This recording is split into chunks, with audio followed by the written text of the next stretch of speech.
Welcome back. This is our special reporters, featuring France 24's exclusive and extended report on the road to Tripoli with the rebels. Our reporter Mathieu Mabin was with the men who'd come back to Libya to help overthrow dictator Muammar Gaddafi. We'll speak to Mathieu after the second part of his report. And a warning to you, some of the images that Mathieu captured show the true horror of the conflict. It's 8 p.m. here in the city, and the Libyan capital has partly fallen into the hands of the insurgency. During the day, the city's defences mostly abandoned their posts, and the rebels entered almost without a struggle. On Tripoli's Green Square, they're already celebrating victory. The regime's flags have been replaced by those of the revolution, the old colours of the monarchy. But the celebrations are to be short-lived, as Gaddafi loyalists start firing down from the rooftops, mixing with the shots of celebration. We had one of our guys died right over there. He had a 14.5 caliber bullet shot in the head. And so what we're doing now is regrouping all of our guys and moving quick. Sam knows that the battle is still being fought, but he already thinks that victory has been won. Libya is free. I'm absolutely destroyed, mentally, physically. But inside, I'm screaming with joy. Everywhere in the city around him, though, Gaddafi loyalists continue their desperate struggle. It's now dawn on the second day. The men, who haven't slept for a second night, start to flush out the loyalists, starting in the Green Square at the heart of the city. Throughout the city, people have created new militias and are arresting suspects. This man's skin is too dark and his t-shirt too green. Don't shoot! Don't shoot! For the Tripoli Brigade, it's time for the final attack.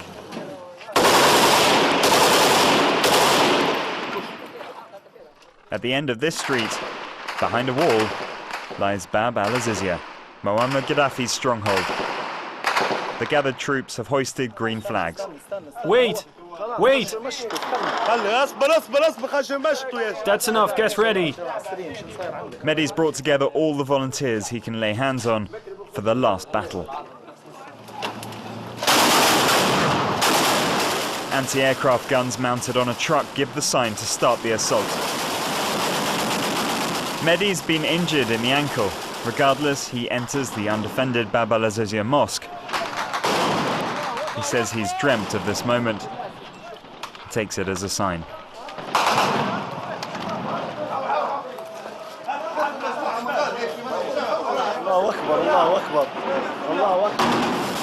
Bab al-Azizia is a huge complex, 6 kilometers squared, and completely enclosed behind defensive walls. To approach the first wall, you have to cross 200 meters of no man's land. The 20mm guns have been blazing for half an hour without stopping. The men approach the first wall. A rocket's fired.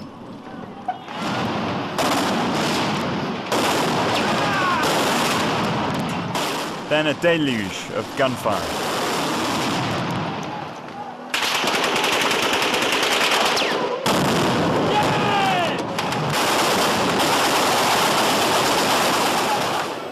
This opens a gap for the foot soldiers, who rush in and overpower the loyalists.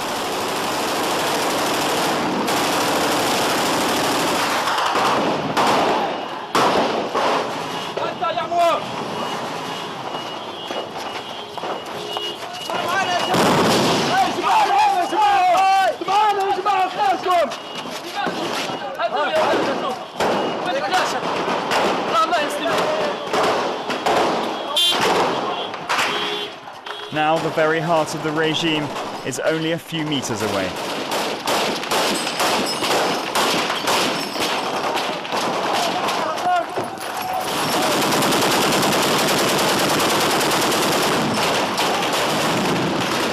On the front line, bodies are falling by the second.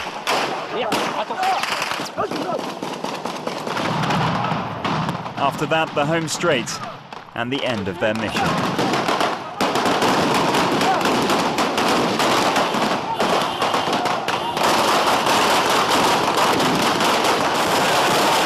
Exhausted, they reach Gaddafi's clenched fist statue, the symbol of a falling regime.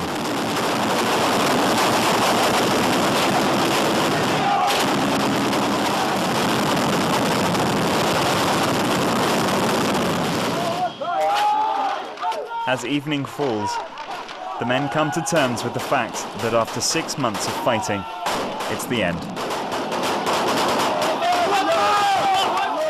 1,000 men have died in Tripoli over 2 days. Almost 60 were members of the Tripoli Brigade.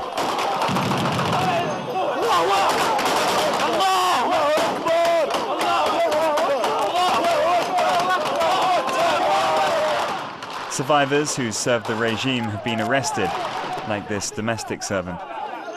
This man says he's just an office worker, but they will all fill the prisons of a new Libya to await judgment. I'm Libyan like you. I love Libya just like you.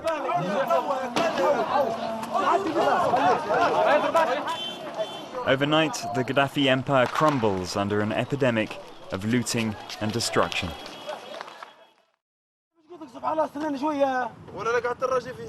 Sam emerged unscathed from the final assault. He's taken to the beach with other survivors from his team. New free Libya. It's amazing. We're not just soldiers. We are civilians. 99.9% of us are civilians. I never wanted to fight. I never wanted this to happen. It's been an amazing journey. It's had its ups and its downs. And hopefully when it's finished, we'll look back on all this, and I just want everything to be revealed.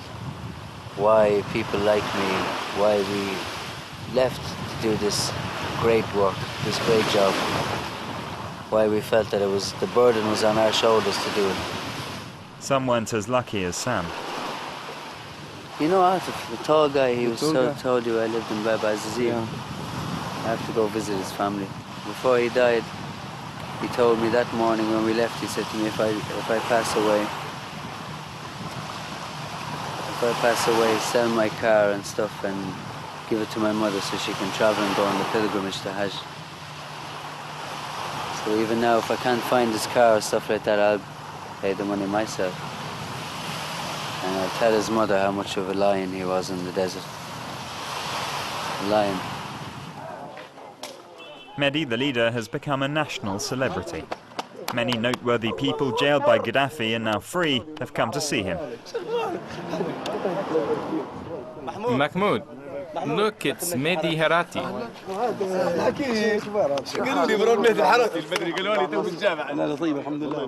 But Mehdi hasn't come here to get compliments.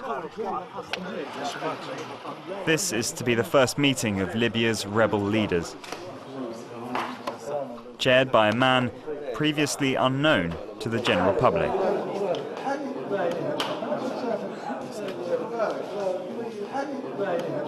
This is Abdel Hakim, Commander. This is the first appearance of Abdel Hakim Belhaj. The CIA believes this camera-shy man is a member of Al-Qaeda. We need to... Don't say anything. Shut up. Plan for the security for the Tripoli. Okay, it's fine. For the first time, Mehdi's no longer free to make remarks. Abdel Hakim Belhaj has been named chief of Tripoli's military council. Mehdi Harati was appointed deputy. Meanwhile, Sam has returned to the road with his team. Why, it's not my time yet. He still has a revolution to finish and a deposed dictator to find. Mehdi's put his combat gear back on. He also plans to take part in the hunt for Gaddafi. It's difficult to say what the future holds for Libya and what role these men will play in the formation of a new government. But on the road to find Gaddafi, one thing is certain. There are still rebel rappers in the Tripoli Brigade.